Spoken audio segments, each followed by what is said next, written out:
JBNN will keep you informed. I'm Michelle Jones. Before we get into the news, please remember to like, subscribe, leave a comment, and to share the news with someone today. Now onto the news. Spanish Town Mayor charged with assault after Election Day altercation. Mayor of Spanish Town Norman Scott has been charged with assault occasioning actual bodily harm and malicious destruction of property in connection with an incident at a polling station in St. Elizabeth during the September 3 general election. Scott, who was unsuccessful in his bid to unseat Franklin within St. Elizabeth Southeastern, was charged on Friday. Reports from the Black River Police are that about 12 noon, the 66-year-old Scott of William Street in Spanish Town and Gaysden District in St. Elizabeth visited the polling station and exceeded his allotted time. It is further reported that an agent's attempt to inform him that his allotted time at the facility had expired resulted in a commotion. Another agent intervened to quell the uproar and was allegedly struck in the face by Scott before the mayor's security detail removed him from the location. Give us your account of what? I was in my PD and heard a confession. When I asked what was happening, they told me that Mr. Scott was overstaying his time given on the premises. Each candidate is given 5 minutes. They each polling station, which in PD, which will give him 35 minutes. I asked them to let him peacefully and not create problems like the one thing that happened when Mr. Woodstock decided to come around. A police officer was there. He tried to push my father in to the police station. And I raised my hand to say to him, please, but as soon as I raised my hand, Mr. Scott hit me in the face. My glasses fell to the ground. When I took it up, it was broken. A police officer took it out of my hand and I took it back from him. Labor rights were coming from every angle at this time to attack Mr. Scott, and I am the one who has to stand in the Following the incident, a report was made to the police and an investigation was launched into the matter. Scott had denied any wrongdoing in the matter on Election Day.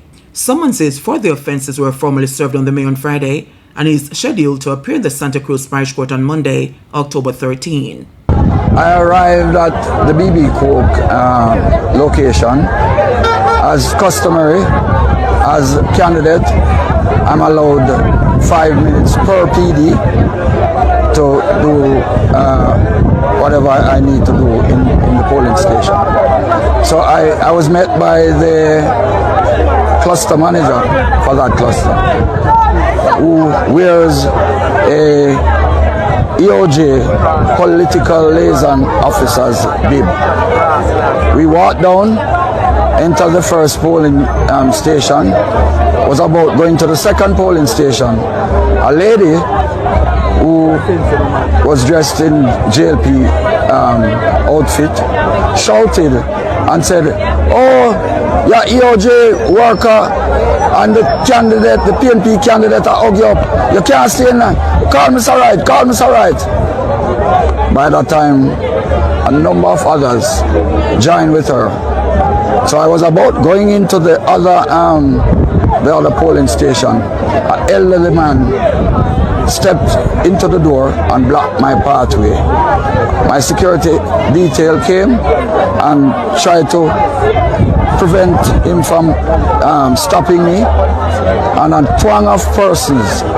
Man in custody for suspected theft of goats in St. Elizabeth. A man is in custody at the Santa Cruz police station in St. Elizabeth after he was caught on Wednesday in gutters with 6 goats for which he could not give an account, east of a Clarendon address. Sergeant Desiree Holness from the Area 3 Agricultural Protection Branch said investigations are ongoing, but it is suspected that residents of Silo assisted the man in stealing the animals from the area. What you see happening here, it was a joint operation between KOST 3 of the St. Elizabeth Division. We acted on some information in the gutters area of the blue AD wagon traveling with goats along the roadway towards Mandeville direction. They were stopped and checked, 1 man aboard, vehicles checked to have carrying 6 goats, 4 rams and 2 mother goats. In the silo area, a lot of work has been done in the silo area as a result of a larceny of cattle that happened a month and a half ago. These animals are said to be coming from the silo area. And I'm asking the citizens out there to assist the police in our investigations. If there's anyone out there who has missed any form of cattle, goats, please attend the Santa Cruz Police Station to make your report. St. Catherine North Police report reduction in major crimes. The St. Catherine North Police are reporting significant progress in their fight against major crimes. Inspector of Police in the division, Horace Hunt, in providing an update at the recent St. Catherine Municipal Corporation meeting, reported that murders have dropped by more than a third compared to last year.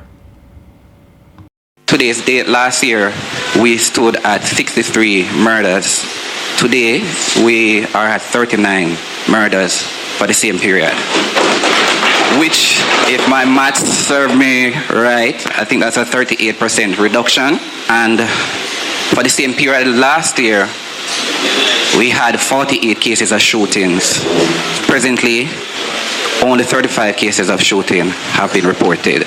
And this is saying to us that our efforts coupled with partnership with our stakeholders is certainly bearing fruits. As it relates to larceny of motor vehicle, I know it is a concern. I'm also pleased to inform the meeting that one of our major car stealing mastermind has been taken in custody, and 6 stolen motor vehicles were also recovered. So that's an area too that we're looking at in an aggressive way, and we will be resilient in our efforts going forward for the remainder of the year. Manchester councillors concerned over deportee surveillance. Councillors in Manchester shocked by Tuesday's 4-hour standoff between the security forces and the murder suspect Dave Wilson raised concerns over how deportees are monitored by the police. This as news spread that Wilson served prison time in Canada for armed robberies and was reportedly deported at least 3 times. Mayor of Mandeville, Donovan Mitchell, is questioning whether the police had been keeping 54-year-old Wilson under surveillance. I thought there was a unit within the Jamaica Constabulary Force, or a section, that will be monitoring deportees. They come and you watch their movements and all of that. And so it would be easy for the communities or the country to know what these were charged for, what are they here for, you monitor them. Because for that type of situation that happens on Caledonia Road, you can imagine if it was a day when school was in session or anything, or it was a busy day and all of that, what could have happened in the day. And so I think if we don't have it, or if we have it, it has to be monitoring more and more, because more deportees are coming back to Jamaica than normal. Meanwhile, counsel for the Belfield Division, Mario Mitchell, says the situation is alarming. Reported 3 times already. Somebody like that should have been on the radar. Somebody like that should have been under a microscope. Mentioned is the shooting on Caledonia Road. I know a little bit about firearms, and some of the rounds, 745, 2.28, 56 rounds were found with the person who was there occupying the police for about 4 to 5 hours. If you know anything about guns, those are what I think those are what the military used to use in a gun that's called the SLR, and those are even banned by the military and the government. So that's one concern. And it begs the question, Chairman, also, I heard in the media also that PTSD was a factor, and he was a veteran in the US Army or Canadian, but a similar crime like this, no not as serious as the one here, was already committed in Canada. So, begs the question again when I asked about when Donald Trump was re-elected, I asked the question, and it's very close about those persons who are coming by deportation, and are we monitoring them? St. Catherine teen charged with murder. A 14-year-old student of Newland, Portmore St. Catherine, has been charged in connection with the murder of another teen in Beverly Flat in the parish on Friday, September 5. The deceased has been identified as 15-year-old Duskane Elliott, a student of Beverly Flat, Newland, Portmore, St. Catherine. Reports from the Portmore police are that about 12:30 p.m., the teen went to Elliott's home and attempted to set his clothes ablaze. An argument developed between the two, during which the accused allegedly used a half pair of scissors to inflict a stab wound to Elliott's chest. The police were summoned and Elliot taken to the hospital, where he was pronounced dead. The 14-year-old was later arrested and reportedly gave a caution statement admitting to the crime. The teen was subsequently charged with murder. A court date for the teen is being arranged.